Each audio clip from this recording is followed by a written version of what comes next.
सम्मान्य अध्यक्ष महोदयको अनुमतिले आर्थिक वर्ष 2079-80 को बजेट वक्तव्य र त्यसमा उठेका प्रश्नहरूको जवाब दिन उपस्थित भएको छु। सर्वप्रथम म मान्य सदस्यज्यूहरूलाई सम्मान्य अध्यक्षज्यू मार्फत हार्दिक आभार व्यक्त गर्न चाहन्छु र यहाँहरूका विचारहरूलाई, यहाँहरूका भनाइहरूलाई, यहाँहरूका आलोचनाहरूलाई, यहाँहरूका सुझावहरूलाई र यहाँहरूको समर्थनलाई आत्मसात गर्दछु। यो बहस हरेक वर्ष निरन्तर भइरहने बहस पनि हो। यो बहसले यति बेला केही नयाँ प्रश्नहरू जन्माएको पनि छ। त्यसको कारण के हो भने यस बजेटमा मैले प्रस्तुत गरेका 2-3टा वाक्य यहाँ, एउटा वाक्य म यहाँ राख्न चाहन्छु।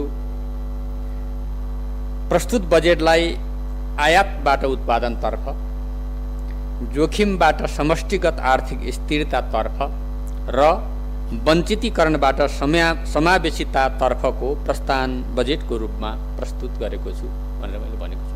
यो 3टा कुरा, आयातबाट उत्पादनको कुरा, जोखिमबाट समष्टिगत आर्थिक स्थिरताको कुरा, वञ्चितीकरणबाट समावेशिताको कुरा, विषय यही नै हो। बजेटको सार यही हो। जतिसुकै तल व्याख्या गरे पनि, छलफल गरे पनि, बहस गरे पनि यी 3टा कुरा हो बजेट। तर यो कुरा कसैलाई असम्भव लाग्छ, कसैलाई सम्भव लाग्छ, कसैलाई हुन त हो यो हुँदैन भन्ने लाग्छ। आफ्नो कुरा लाग्नु सही कुरा हो। तत्त ढङ्गले आएका सुझाव, आलोचनाहरू मैले भनिसकेँ, त्यसलाई म धन्यवाद सहित स्वीकार गर्दछु र के भन्न चाहन्छु भने अब पहिलो कुरा, हामी सङ्घीय लोकतान्त्रिक गणतन्त्रको एउटा राष्ट्रिय सभामा बहस गर्दैछौँ र यो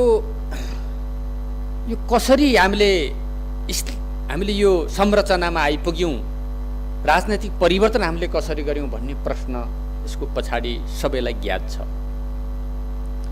विविध आन्दोलनहरू, यो देशमा निरन्तर विविध आन्दोलनहरू भए। 7 सालदेखि विभिन्न आन्दोलनहरू हुँदै आएर परिवर्तनका अनेकन प्रयासहरू भए, मात्रात्मक परिवर्तनहरू हुँदै हुँदै आए। तर राजतन्त्रको अन्त्य भएन। अलिअलि जनताले पाएका अधिकार पटक पटक फेरि अपहरित भए। त्यसका विरुद्ध जनताले सशस्त्र आन्दोलन, जनयुद्ध गर्न पर्यो र जनयुद्ध मात्रै अपर्याप्त थियो।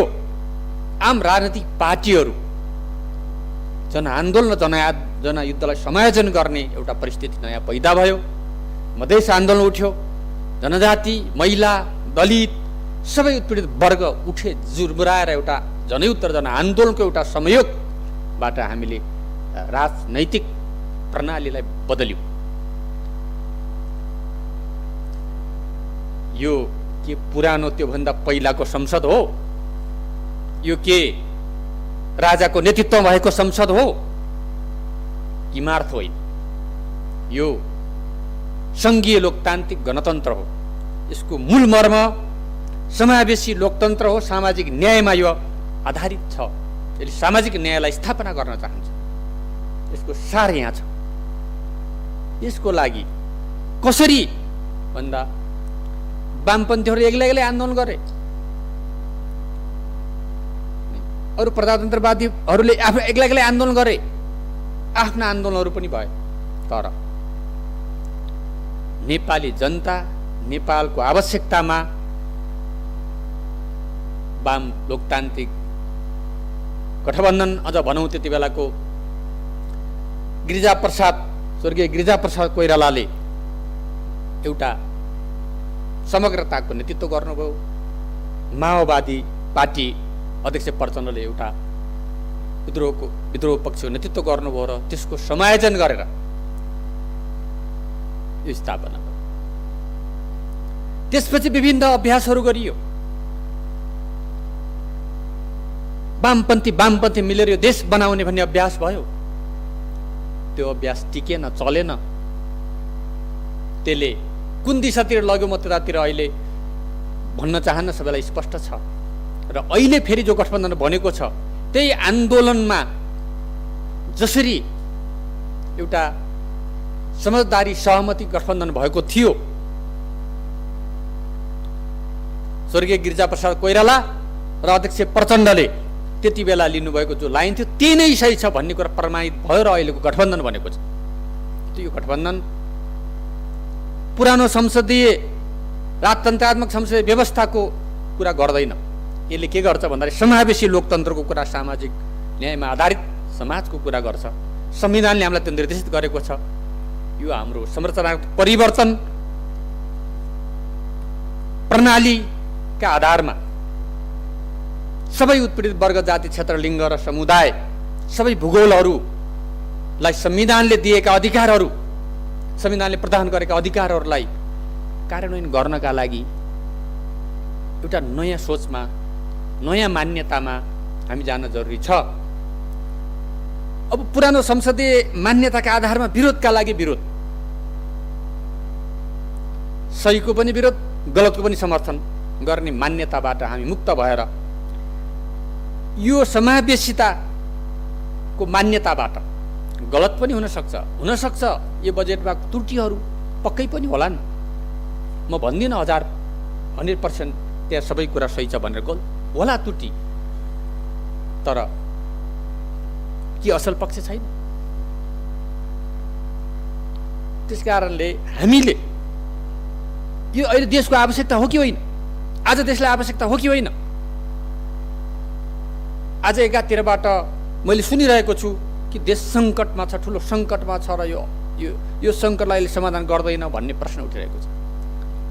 यदि सङ्कटमा छ भने पनि यसको समाधान यही हो, छैन भने पनि यसको समाधान यही हो। योभन्दा अर्को समाधान छैन। आज सरकारले यो कुरालाई, यी सबै कुरालाई, आजको परिस्थितिलाई विचार गरेर सरकारद्वारा प्रस्तुत भएको, सामान्य राष्ट्रपतिद्वारा प्रस्तुत भएको नीति कार्यक्रम जो थियो, सामान्य प्रधानमन्त्रीज्यूले जुन मार्गदर्शन गर्नुभएको थियो, गठबन्धनका नेताहरूले जुन मार्गदर्शन गर्नुभएको थियो, र आम बुद्धिजीवी वर्ग, आम सरकारवाला, आम पिछडिएका क्षेत्रका कर्णाली, दौतरतिरका दलित, गरिबहरू, उत्पीडितहरूले जे कुरा गर्नुभएको थियो, जे माग गर्नुभएको थियो, उहाँहरूको माग, उहाँहरूको सुझाव टोल फ्री नम्बरबाट, देशभरिबाट जे सुझावहरू मैले प्राप्त गरेको थिएँ, यो मैले बनाएको होइन।